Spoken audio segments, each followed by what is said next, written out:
You are looking at Julian's pronunciation guide, where we look at how to pronounce better some of the most mispronounced words in the world, like this other curious word. But how do you say what you're looking for today?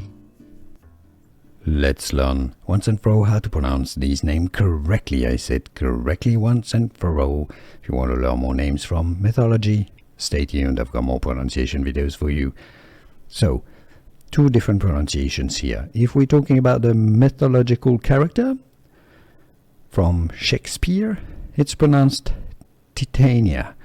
Titania. Now the satellite, the moon of Uranus, it's pronounced also Titania. Titania. Now, if you're talking about the substance, and I believe it's a metal, it's then pronounced as Titania.